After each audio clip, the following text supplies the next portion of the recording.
ফেলে দিয়েছিল, তারপর ওই পতাকা তিনি আমার পুনরায় ওখানে ভারতবর্ষের পতাকা লাগিয়ে দিয়েছিল। আমরা ভুলিনি সেই দেশ স্বাধীনের রক্তের তাজা রক্তে গোড়া হিন্দু মুসলমানদের যে কোনো ধর্ম বর্ণ নির্বিশেষে সকল মানুষ তার ধর্ম যেমন পালন করতে পারবে তেমনভাবে কাকুদের বলবো তোমরা চলে আসো, আমরা পতাকা তুলে কার্যকলাপ শুরু করবো।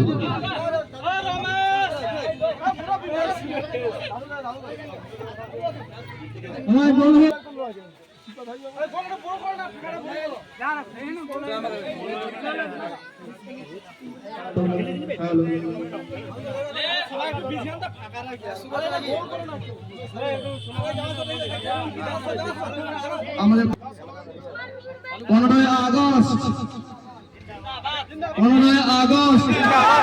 79তম স্বাধীনতা দিবস কি 79তম স্বাধীনতা দিবস কি নেতাজি সুভাষ চন্দ্র বসু কি আশফাকুল্লাহ খান কি নেতাজি সুভাষ চন্দ্র বসু কি হাফিজ মোহাম্মদ বরকতুল্লাহ খান কি আশফাকুল্লাহ খান কি গান্ধীজি কি 79তম স্বাধীনতা দিবস কি ভারতবর্ষ 15 আগস্ট।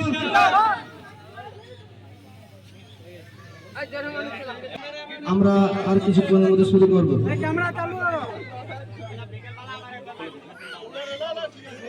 আমি যখন স্টার্ট বলবো তখন আমার জাতীয় সঙ্গীত শুরু হবে। প্রত্যেককে বলো আপনারা প্রস্তুতি নিয়ে নেন, আমরা দেশে জাতীয় সঙ্গীত শুরু করবো। আমি 1 2 3 বলে স্টার্ট বলবো, জাতীয় সঙ্গীত শুরু করবো। স্টার্ট।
আমি বলবো আমরা এখানে সবাই মিলেমিশে বাস করি, আমরা হিন্দু মুসলিম সবাই জনগণ মিলেমিশে বাস করি। প্রত্যেকের উদ্দেশ্যে বলবো সোনার দেশকে হিন্দু মুসলিম করে আমরা ভাগ করতে চাই না। আমরা ভুলে যাবো না গান্ধীজির কথা, আমরা ভুলে যাবো না। গান্ধীজি একদিন কথা বলে মনে রাখবেন, যেদিন দেশ স্বাধীন হয়েছিল গান্ধীজি কিন্তু ওই দিন ছিলেন না দিল্লিতে। দুঃখের সাথে বলি গান্ধীজি ওই দিন মেদিনীপুর। একদিকে যেমন খুশি 15 আগস্ট আমরা আনন্দে উৎসাহিত হচ্ছি, তবে মনে রাখা দরকার যে এই দিন আমরা ভারতের দ্বিখণ্ডিত হতে দেখেছিলাম, একদিকে আফসোসের দিন। তোমাদের মনে আছে কিনা জানি না, আমরা ইতিহাস পড়েছিলাম এই দিন মৌলানা আবুল কালাম আজাদ বলেছিলেন, হে ভারতের মুসলিম তোমরা এদেশ ছেড়ে কোথায় চলে যাচ্ছ, এই সোনার দেশ ছেড়ে তোমরা কোথায় চলে যাচ্ছ। যখন ভারত দ্বিখণ্ডিত হয়, যখন বহু মুসলিম পাকিস্তানে চলে গিয়েছিল, শুধুমাত্র ওই দিন ভারতবর্ষে দাঙ্গা লেগেছিল মেদিনীপুরের নোয়াখালীতে। এই দাঙ্গার কারণে ভয়ে বহু মুসলিম তারা ভেবেছিল যে আমরা ভারতবর্ষ হয়তো ভালো হ্যাপি থাকতে পারবো না। তখন তিনি বলেছিলেন যে সোনার ভারতবর্ষ ছেড়ে তোমরা কোথায় যাচ্ছ, এই যমুনা নদী আমাদেরকে ডাকতেছে, যে যমুনা নদী তোমরা উঁচু করতো, এই মাইকের মসজিদের আজান তোমাকে ডাকতেছে যে মসজিদ তুমি নামাজ পড়তো, হে মুসলিম তুমি কোথায় যাচ্ছ।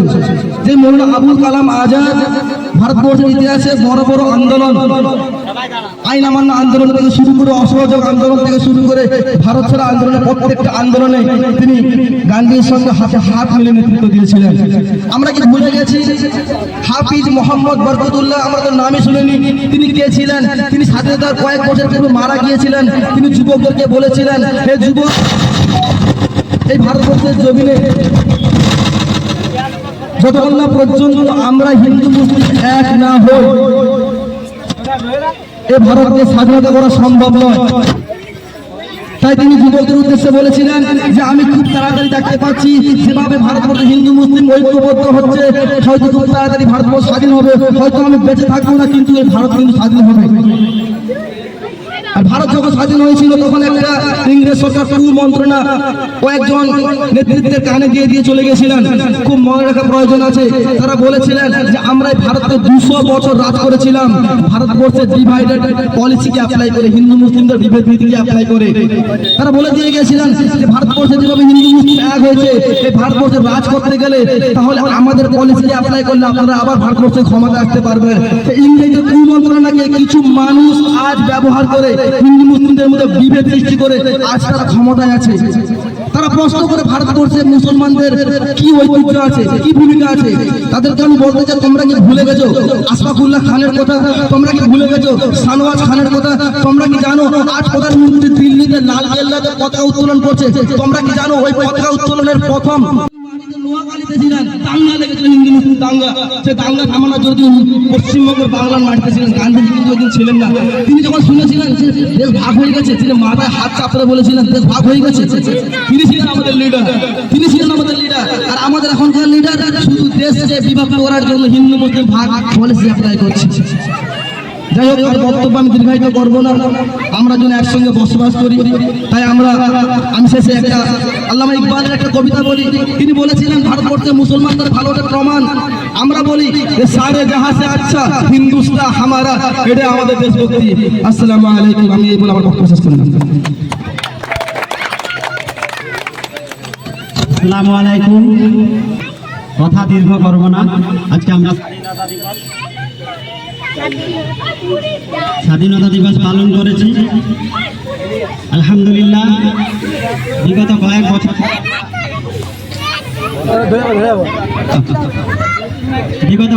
ধরে আমরা এই জায়গায় স্বাধীনতা দিবস পালন করে আসছি। তো স্বাধীনতা এর অর্থ আমরা অনেকে জানিনি প্রকৃত স্বাধীনতা কি। স্বাধীনতা মানে Bluetooth disconnected. Bluetooth connected.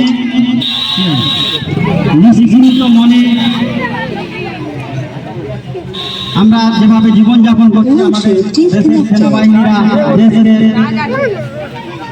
দেশের বর্ডারে গার্ড দিচ্ছে, যার ফলে আমরা সুন্দরভাবে জীবনযাপন করতে পারছি।